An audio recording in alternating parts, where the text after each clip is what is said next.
A TV Grão-Pará apresenta Agora é com Matoso.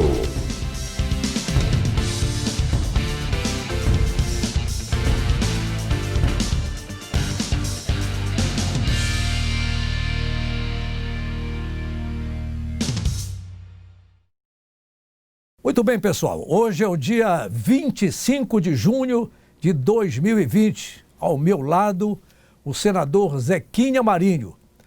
Com a graça de Deus, a pandemia está indo lá meio cá, mas a gente não deve facilitar muito, né, senador? Não deve facilitar muito. Máscara. Mas vocês não estão de máscara, mas também está quase 14 metros um do outro. Tá certo? Não tem problema usar um pouco de exagero.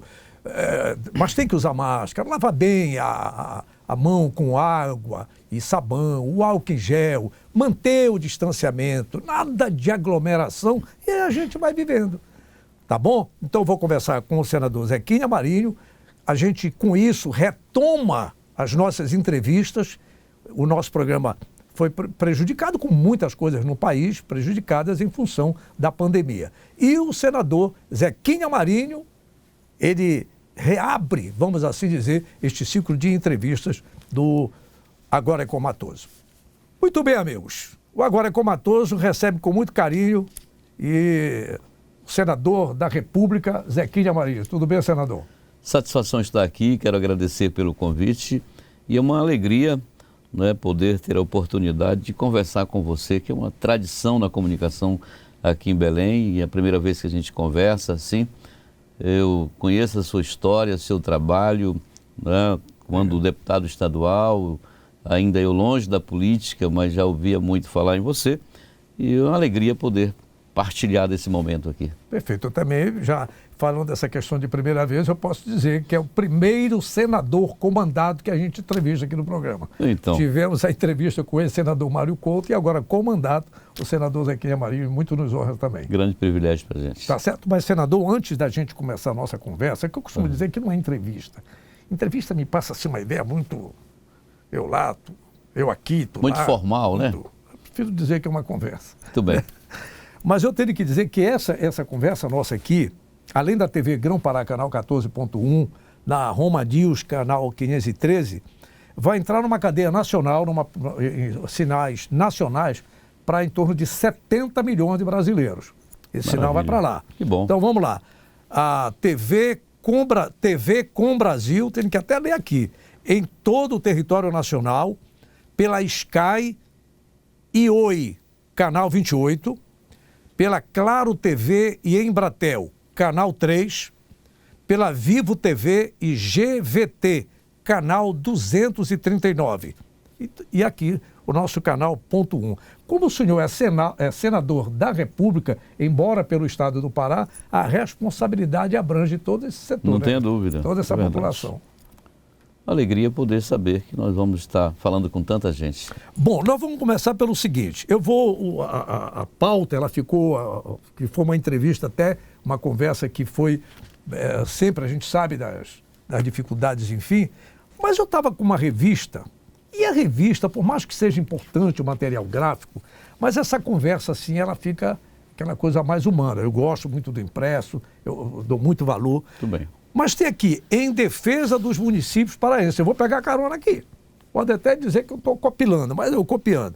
Perfil municipalista, Zequinha tem lutado pela cidade do Pará. Mas esse negócio de ter lutado, parece aquela coisa de propaganda eleitoral. Eu sou eleito, eu prometo lutar por isso, por aquilo. Na prática, senador? Na prática significam algumas coisas interessantes. Por exemplo, eu considero que, de repente, a República precisa ser repensada. Não é? Quando eu pergunto para o Edson Matoso, onde é que você mora? Não é verdade? Ele vai dizer que eu moro... No centro de Ananindeua, eu lhe convido para o senhor ir lá, em Pioneiro. Onde você mora? Eu moro na rua tal, número tal, no bairro tal, no município tal. Então, antes que a gente more num país ou more num estado, eu moro num município. É no município que a vida acontece. Então, a luta do parlamentar, não é, municipalista, que compreende isso com intensidade, com profundidade, é buscar recursos, é buscar condições, é buscar melhoria de serviços, é fazer com que o governo federal se torne real para a vida das pessoas que moram nas suas cidades, né? Isso a partir do serviço, que como você conhece muito bem o setor, o governo tem o setor dos serviços, saúde, educação, segurança, assistência, são serviços. Aí vem a questão da infraestrutura, que é a rua asfaltada, é a estrada que liga o município, saneamento básico. não é? O saneamento básico, que nós aqui estamos devendo demais, e vamos votar amanhã o saneamento básico, o novo marco legal, né? Agora dia 24, está na pauta do Senado, o senador Tasso Gereissati, graças a Deus é um grande senador, não é, que compreende isso muito bem, está terminando o relatório, nós vamos votar isso, porque para o norte, então, não é só o Pará, o norte, no ponto de vista do saneamento básico, é um desastre. Né? Mas quando a gente tem a nossa Belém, nossa Ananindeua... Também, Ananindeua, então, campeã do norte. Então, Edson, eu faço do mandato esse instrumento de batalha, de luta. É o dinheiro para a saúde, é o dinheiro para a educação, é o dinheiro para a estrada vicinal, para escoar a produção do produtor rural que ali vive, que precisa chegar. Enfim, é a condição de viver melhor do munícipe, da pessoa que vive ali e que tem sua vida dentro daquela realidade. Só assim, não querendo ser bisbilhoteiro, fofoqueiro ou qualquer coisa que o valha, mas apenas um observador, e tem a ver com essa questão em defesa do município paraense, e eu indaguei sobre a questão prática. Antes do senhor entrar aqui no estúdio, o senhor recebeu, posso ir falar com o senador aí na TV Grão-Pará, o nosso diretor superintendente Flávio Navarro, claro, aí o prefeito entrou de... Pau d'Arco. Sem querer ser fofoqueiro, mas ele veio de trazer pleitos aqui. Exatamente. Que tipo? Só assim, a ideia... Só rapidinho, ele está terminando o hospital. Olha lá. Não é? E no meio de tudo isso que a gente vive nesse momento, é um lado muito, muito sensível, né? E veio pedir um pouco de recurso para que ele possa fazer a conclusão da obra. E nós tratamos ali... Eu já estou me virando aqui para ver de que forma a gente atende Pau d'Arco. Então, quer dizer, são essas formas, quer dizer, como o senhor está dizendo, é bem aqui na ponta, onde as pessoas... Mas aquilo lá é que atende a população. Isso. Pau d'Arco tem em torno de 7 a 8 mil habitantes hoje, fica ali pertinho de Redenção, na BR-155, fica a 25 quilômetros. Sul do Pará, né? Sul do Pará, uma comunidade que se formou das grandes fazendas, né, empresas, madeireira, e virou uma cidade. Né? Virou uma cidade. E deu certo. Pau d'Arco vive muito bem, o Fredson é um bom gestor e está lá correndo atrás. É o hospital daqui, é o colégio dali, é a questão da agricultura, mas, enfim, é um bom rapaz e que trabalha. A gente tem todo o prazer de se virar para que esse trabalho tenha efetivamente resultado lá na ponta. Aliás, o senhor falou na questão da agricultura, é por isso que eu digo, quando o diretor me deu o limite dessa entrevista, de 30 a 35 minutos, eu falava até para o seu assessor de comunicação, né, Marcelo, bem complicado, é que a gente vai fazer uma pergunta, e de uma pergunta vai embora. É verdade. A gente não tem como. Por exemplo, quando o senhor fala em agricultura, ontem mesmo eu vi a nossa ministra dessa área, a ministra Cristina, né, sobre os recordes nacionais da questão do agronegócio, da questão da agricultura, cada vez mais as possibilidades de novos mercados se abrindo para o país e, portanto, crescendo as possibilidades de negócio do Brasil lá para fora e satisfazendo a necessidade interna. É verdade. Em que contexto, em que situação estaria inserido? Eu vou perguntar para o D'Arco, porque a gente viu aqui de perto com essa população e o senhor falou em agricultura. Em que estaria... A agricultura familiar, pequena agricultura. A grande agricultura, aquela em escala de nível comercial, de exportação, nós já temos um setor muito amadurecido e muito competente, né? O pessoal sofre, chora muito, naturalmente, sim, em função das estradas que ainda não correspondem, a questão dos impostos e tal, mas é uma agricultura muito competente. Nosso produtor rural é um produtor que bate na grande maioria dos outros mundo afora. O Brasil é muito bom disso. A tecnologia brasileira avançou significativamente e, por falar em sul do Pará, é uma região que também cresce nessa direção. Mas onde é que a política tem muito mais sentido e significativo? É para a agricultura familiar. É para aquele pequeno que ainda trabalha com as mãos. Então eu boto trator agrícola para, em vez de trabalhar mais com a mão, trabalhar mais com a máquina, não é? Ele produz mais, ele atende mais. E eu estava conversando com ele logo depois que nós conseguimos recurso para a Conab aqui, para um programa chamado PAA. Né? O PAA é Programa de Aquisição de Alimentos. O que a prefeitura precisa fazer? Né? O secretário aí, eu estou trabalhando a AMAT todinha, que são 30, quase 40 municípios, 39 para aquela região sudeste, pegando as outras regiões. Nós conseguimos para a Conab aqui 11 milhões e meio de reais para o PAA. Então, fazendo essa conexão com a Conab, para que as prefeituras possam cadastrar as suas associações. O limite por associação é 320 mil reais, o limite por produtor daquela associação é 8 mil reais. Então produz alface, machixe, quiabo, não sei o quê, vai lá, colhe 150, 200 reais, vem aqui na cidade e entrega, não é? Ele vai ter o cartãozinho, passa na Caixa Econômica, pega o dinheiro. Sim. Não é? Abastece o CRAS, a escola, o hospital, o abrigo para idosos, todas as entidades sociais reconhecidas pelo Conselho Municipal de Saúde, ou de Assistência Social, digo melhor, são atendidas pelo PAA, né? Então é toda hora chegando do interior, quem traz mandioca mansa, macaxeira, né? Quem traz banana, quem traz não sei o quê. E quando faz o projetinho, quando a Secretaria de Agricultura faz o projetinho, já diz onde é que ele tem que colocar a produção. Que bacana. Não é? Ah, esse aqui deixa no CRAS. Então o cara vem direto lá. A Secretaria de Cultura faz isso? Agricultura. Agricultura, aliás. Exatamente, né? E aí vai e entrega ali. E aí já pega o recibo, passa no banco, pega o dinheiro. Tem tamanho de produção, isso é muito interessante. É um negócio muito não bom. É à toa que eu sou apaixonado. A Rede Bandeirantes inaugurou ontem, inclusive contando com a presença do presidente da República, Jair Bolsonaro, da ministra, um canal específico para tratar do agronegócio. Veja o tamanho, a magnitude, porque é aquela história, né? Você pode esquecer de tudo, menos de comer. Não tem jeito. E ainda mais uma coisa boa. E a problemática do nosso estado é que o senhor sabe muito bem, e só um parêntese, quando eu estou falando do município de Pau d'Arco, é porque estava aqui, mas o que o senador está falando vale para todo mundo. Exatamente. Está certo? Para todos então, os municípios. O parlamentar, e não é só eu, muita gente faz isso também, eu gosto porque eu sou interiorano, de pai, mãe, vó e, como diz o outro, e parteira.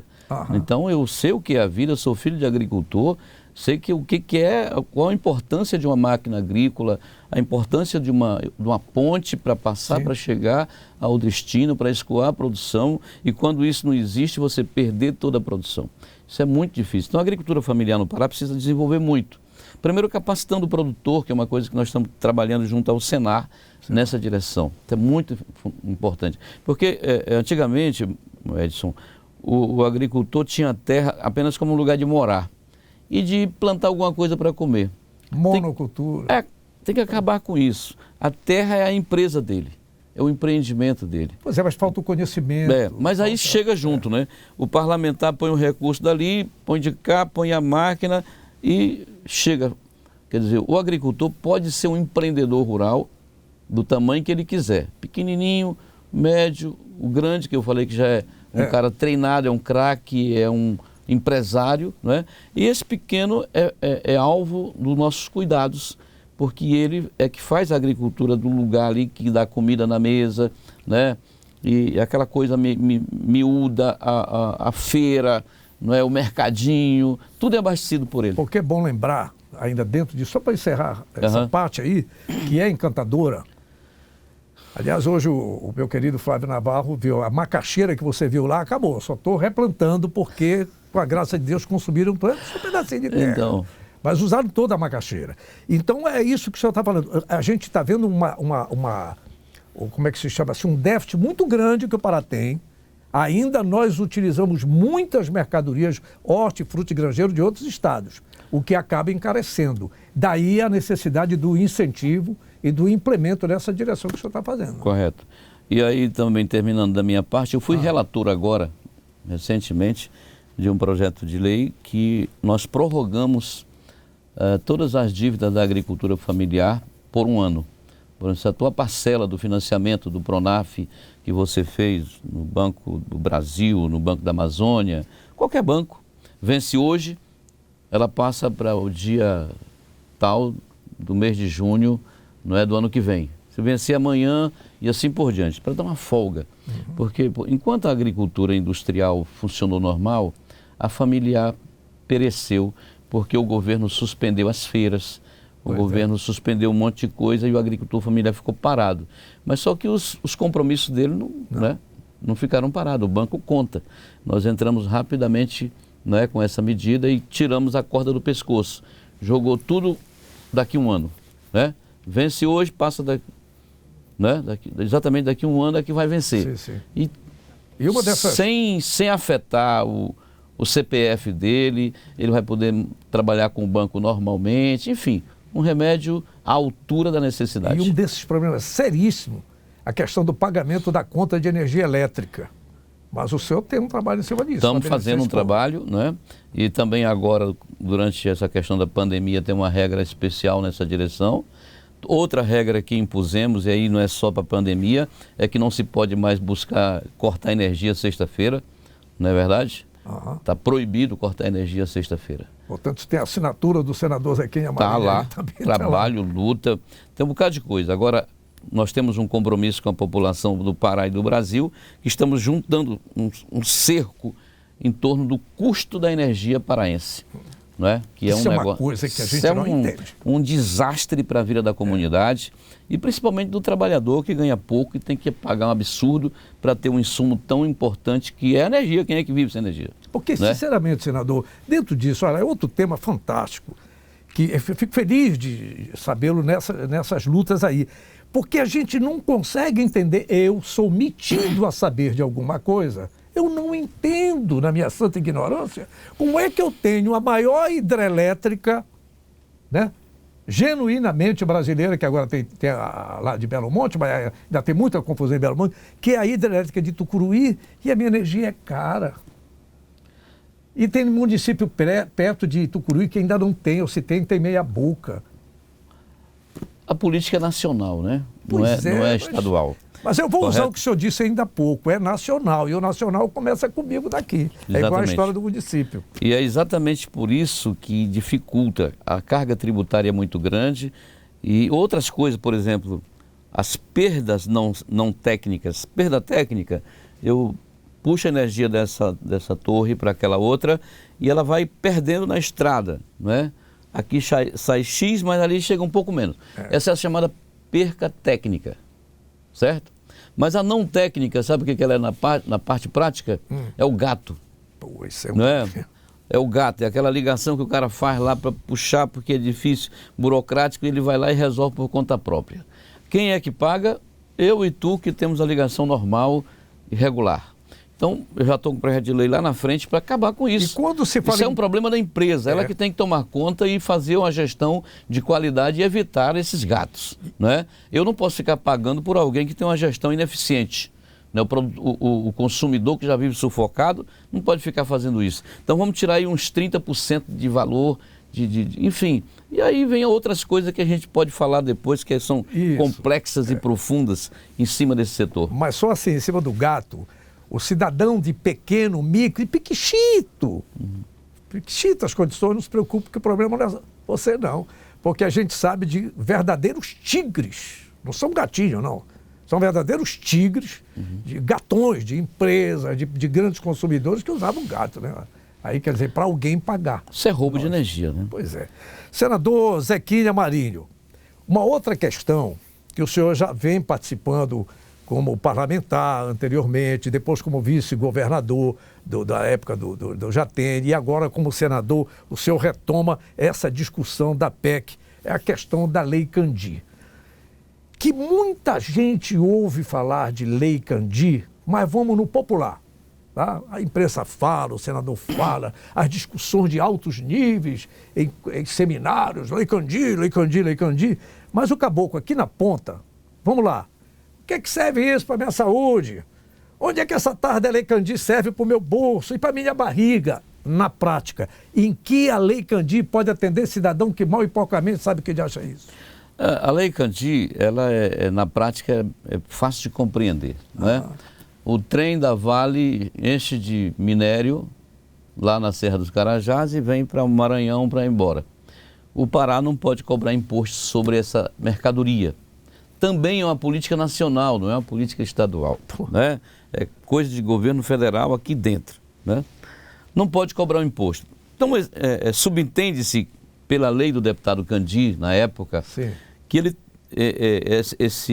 essa isenção... Ele foi ministro do Collor, né? Você não me Não, fala a não, memória. não. Ele foi ministro Fernando Henrique. Ah, do Fernando Sequência Henrique. de Fernando Henrique. Ele foi deputado e foi ministro. Isso, tá. Né? Cara muito inteligente. E ele fez um negócio que aparentemente seria legal, ia funcionar. Né? Quer dizer, eu não cobro o imposto, mas eu transfiro o valor desse imposto para o Tesouro Nacional, que vai me repor, me compensar. Não é? Essa é a alma da Lei Candir. Só que o governo federal precisava, o Congresso Nacional precisava fazer uma lei complementar, que a lei ordinária só vale depois de uma lei complementar que especifica, que detalha, que faz a coisa de fato acontecer como é na prática. E os governos sempre seguraram, o governo federal sempre segurou para não deixar essa lei complementar avançar. E ele passou a mandar para os estados exportadores aquilo que lhe era conveniente. Digamos que o Pará tinha um saldo esse mês de 100 milhões para ser coberto. Só manda 10 milhões, depois a gente vê esse negócio dos 90. Manda 10. Quer dizer, em 2002, o Pará era compensado em 56%, aliás, em 54% daquilo que perdia. Né? Perdia 100, mas recebia 54. Aquele negócio que meu pai falava, do saco o cordão, né? Sim. Não ganha tudo. Mas isso agora, por exemplo, no final de 2017, esses 54% viraram 1%. Quer dizer, mata qualquer estado exportador. Correto? Então, no caso do minério, a gente precisa resolver isso de forma... Está mais ou menos encaminhada a solução, a Justiça tomou algumas decisões, o Pará vai receber muito longe daquilo que perdeu ao longo desses anos. Senador, me perdoe. Muito longe. Me perdoe. Assim, mas... Sim, mas isso não é falta de pujança, de pulso também do parlamento estadual não representa os que representam lá no Congresso. O senhor está entrando agora. Eu já estive lá. Ah, sim, o senhor esteve como federal. Eu estive como deputado federal. Pois é, mas agora o senhor está com essa PEC. Correto. E lutamos. Quer dizer, nós somos um estado que tem apenas uma bancada de 17 deputados. Mas nós temos aí um total de mais ou menos 15 ou 16 estados que exportam e são prejudicados. Mas a Lei Candir é ruim para o setor mineral, mas ela ajuda a sobreviver o agronegócio. Porque a soja, o milho e o boi, não é, do agro, também são exportados com a mesma regra do minério. Não é? E se você taxar isso, você termina emperrando aqui. Então, por exemplo, o senador Jader fez uma PEC e eu fui o relator da PEC, fazendo aí as curvas devidas para não pegar o agro, pegar só o minério, não é? Que eu acho que é inteligente. Entendido? Nós temos que trabalhar e o governo federal precisa sair disso. Assumir uma responsabilidade que depois não pode honrar. É isso que ele fez. Manda a conta para mim que eu compenso vocês. Cadê? Não compensou. O Pará tem um saldo de 40 bilhões. Mas já agora com o Não, isso é coisa do Fernando Henrique. Mas e agora com o Bolsonaro? O Bolsonaro também, o ministro da Economia, quando nós apertamos e cercamos ele, disse: o Brasil não pode pagar essa dívida, porque se formos pagar, a República vai acabar. Não temos dinheiro.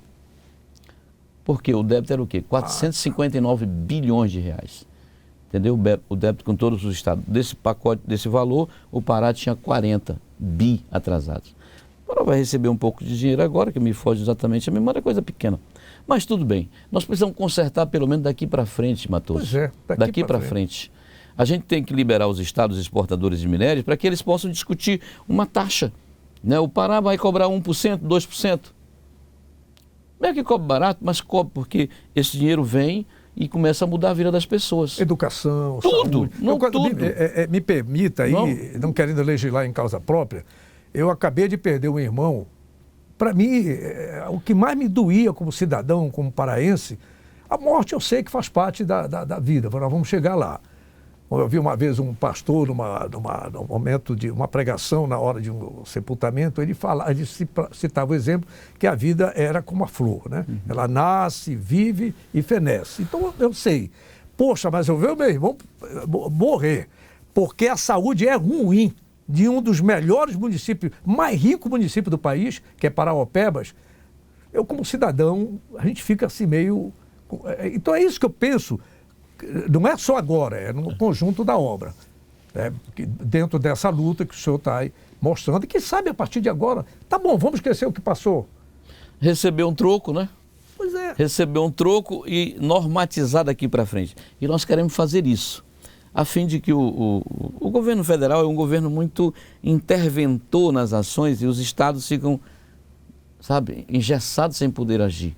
A gente precisa, se o Brasil quiser mudar, vai ter que soltar os estados, as unidades federadas, para que possam fazer algumas coisas que não podem fazer. Né? Que não, o governo federal não tem condição de fazer, mas não deixa o estado fazer. Então, o governo saindo desse negócio, o Congresso normatiza isso, discute com todo mundo que exporta e estabelece uma taxa. Se eu quero cobrar 1,8%, tu cobra 2%, mas aqui tem mais minério. Não é? Aqui é mais fácil de arrumar minério, Minas Gerais já está cansada, o outro não sei aonde. Dá para negociar, dá para fazer isso, dá para sobreviver tranquilamente com o pouco que ainda temos de resto. Bom, a gente sabe que dos seus compromissos, a nossa indagação iria mais adiante, mas me permita fazer só mais uma observação dentro desse contexto aí.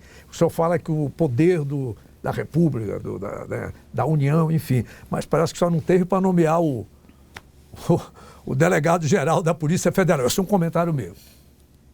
Se o STF se interessasse por essas questões do Estado, né? Quem dera que o STF... Isso é um comentário meu. Uma observação, porque de repente o senhor falou sobre essa questão do poder central, o poder centralizador do governo federal. Mas que diacho é isso, meu Deus do céu, que não conseguiu nomear um diretor da Polícia Federal?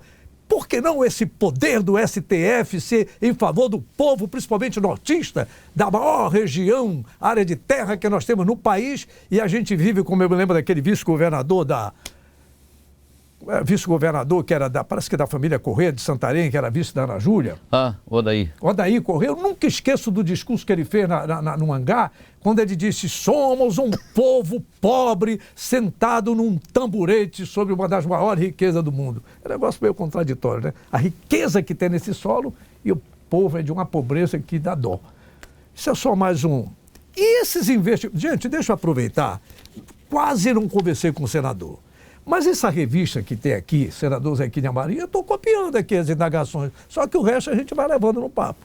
Tem uma aqui, mais de 7 bilhões de investimento, o relator da Receita da LOA. O que é a LOA, senador? É Lei de Orçamento Anual. Lei de Orçamento Anual, viu, senador? O país das siglas. Então, eu só estou perguntando de propósito também, que é Lei de Orçamento... a lei orçamentária anual. Sim, a lei orçamentária. Anual. Inclusive, senador Zequinha Marinho garante recursos para obras e programas federais, mais de 7 bilhões de investimentos. É o seguinte, eu fui relator da Receita de 2020, né? Todo ano lá na Comissão de Orçamento, escolhe um relator geral da despesa, que é o que iria essa, né? Porque na despesa é que você diz onde vai gastar o dinheiro. A Receita é onde você vai arrumar dinheiro para o governo gastar, né? Para o relator da despesa gastar. Então eu fui escalado para ser o relator da Receita do Orçamento Geral da União, que estamos executando nesse momento. E o governo já manda, né, a boneca do orçamento pronta, explicando daqui, a gente senta com o ministro, com o técnico e tal, debate ponto a ponto. Aonde foi que nós arrumamos 7 bi e 100 milhões de reais? Exatamente em cima dos cálculos que o governo fez de retorno dos dividendos das estatais, né? O governo calculou por baixo e nós vamos calcular normal. A consultoria, né, chamei a consultoria para a gente poder refazer as contas que o governo fez. E nós calculamos por baixo ainda. Claro que ninguém contava com pandemia, ninguém, né? Quer dizer, a pandemia veio e atravessou no meio e termina caindo muita coisa. Mas, com certeza, nós teríamos mais do que isso, ou teríamos, né, mais dinheiro do que esses 7 bi e 100 que nós conseguimos somar ao orçamento geral para o governo poder fazer mais alguma coisa. Não é tão pouco dinheiro assim, 7 bilhões de reais. E as estatais brasileiras no governo do Bolsonaro têm dado lucro. Davam prejuízo anteriormente, sim. era um buraco sem fim, né? Mas as estatais todas começaram a dar retorno. E em cima desse retorno que nós recalculamos o que o governo fez e acrescentamos a receita da União, mais 7 bilhões de reais. Só aproveitando a corona, se eu estiver errado, me ajude, parece que foi a Petrobras ano passado, que terminou em 2018 com um rombo de 35 bi.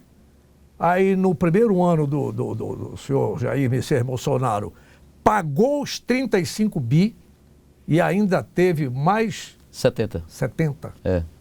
Em um ano. Em um ano. É por isso que ele tem que ir para a rua, viu? Isso já é uma opinião minha também. Quer dizer verdade, que o cara refaz o país fora ele.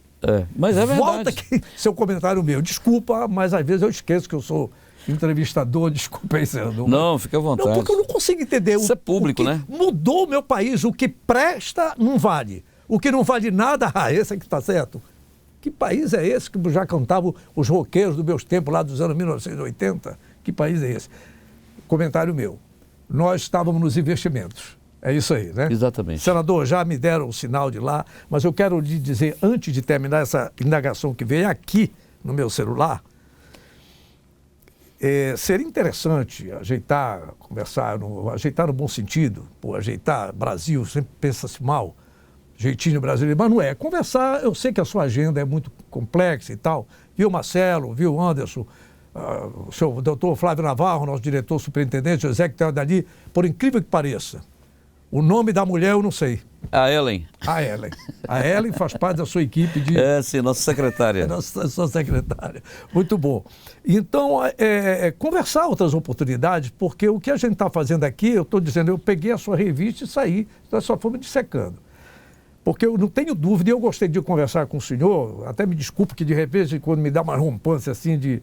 Mas é natural, do brasileiro que às vezes fica sem entender algumas coisas, de conversar pela sua maneira, pela sua simplicidade, a sua tranquilidade em conversar. E é bom. É bom porque, de um modo geral, as pessoas, quando eu digo a santa ignorância, é porque às vezes a gente não consegue entender. Supostamente eu acho que sei de alguma coisa. Eu fico imaginando as pessoas que não têm acesso a essas informações, que ouvem nas suas redes de televisão, liga a televisão, morreu tantos, pandemia de novo, Bolsonaro não sei... São as mesmas notícias todo dia, pô. Lamentavelmente. Está entendendo? Então, a gente não tem essas... Para dissecar, para detalhar, para saber. Aqui na ponta, eu como cidadão que pago e pago muito imposto, o que que eu vou ter em troca de direito? É bom dizer. Então, desculpe essa minha forma. Não, assim, fica à vontade. Combate à fraude. Eu recebi isso aqui no meu celular. Deixa eu estender aqui, que eu, na pressa eu acabei esquecendo.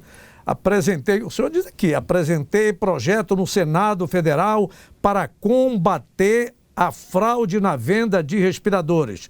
Senador Zequinha Marinho, Facebook, Instagram, @Zequinha Marinho Oficial.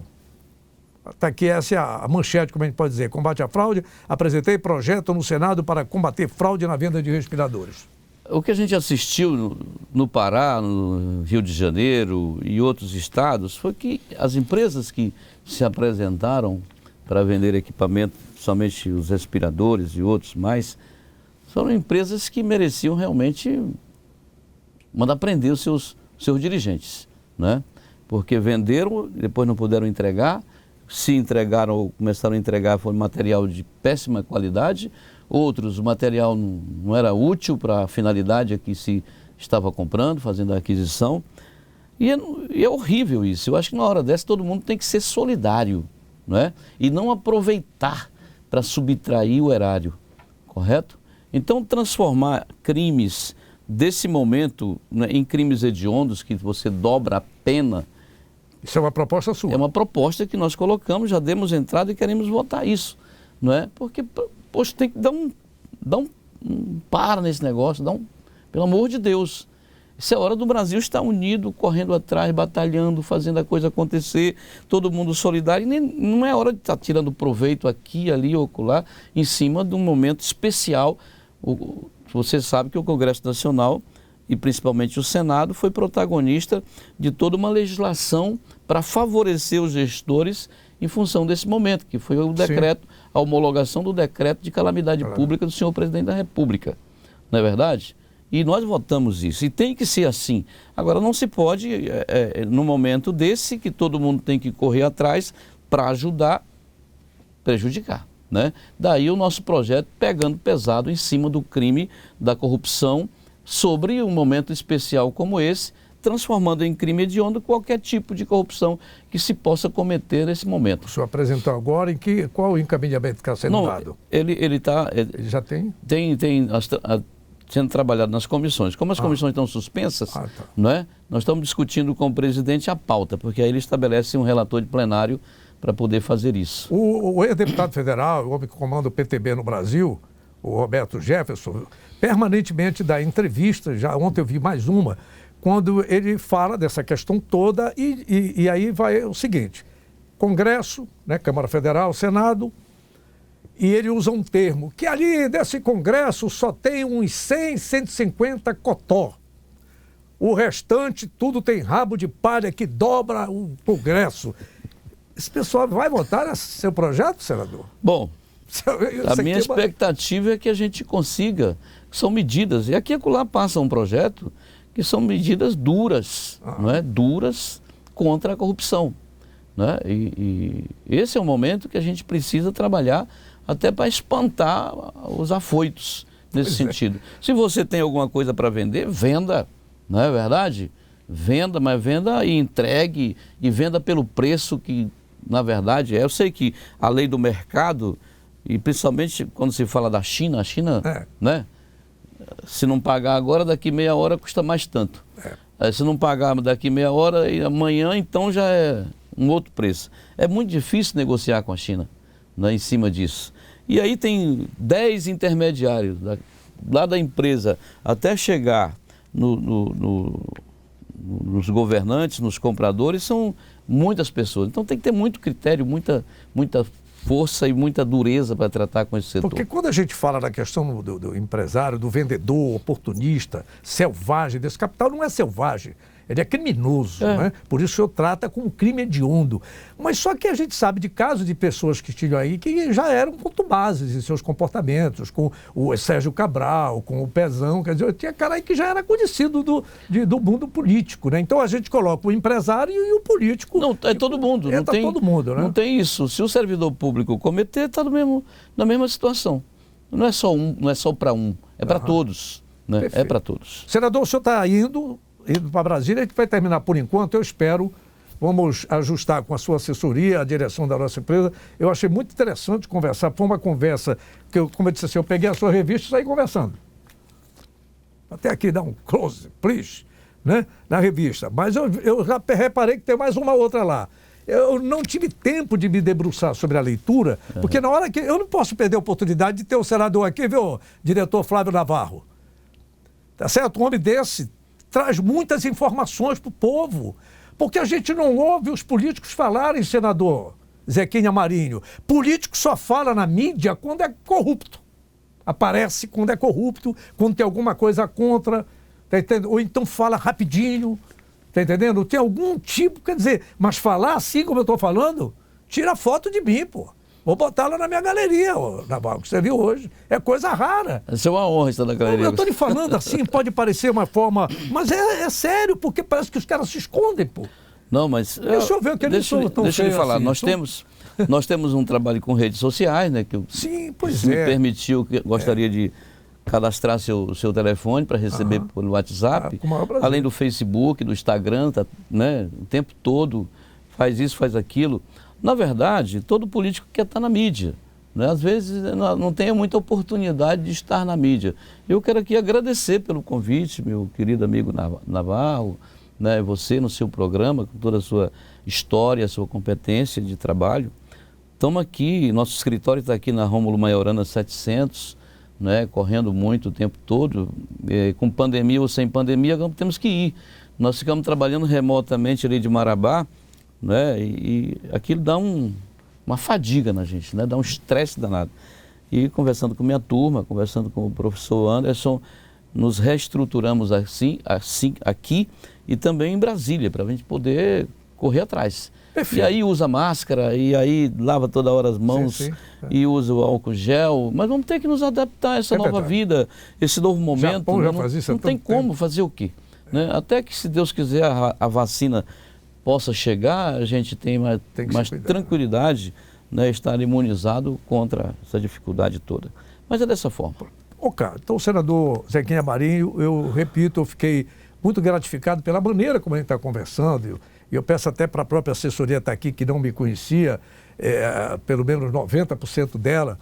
Mas assim, às vezes a gente tem essa entonação, ela não é cinematográfica, ela não é teatral, ela é apenas de surpresa. E eu fico muito feliz porque às vezes as pessoas lá fora, eu tenho ouvido, quando eu vou na Assembleia Legislativa, eu ouço antigos funcionários dizer, senador, não se faz mais deputado como antigamente, os de agora saem pelo fundo, pela garagem.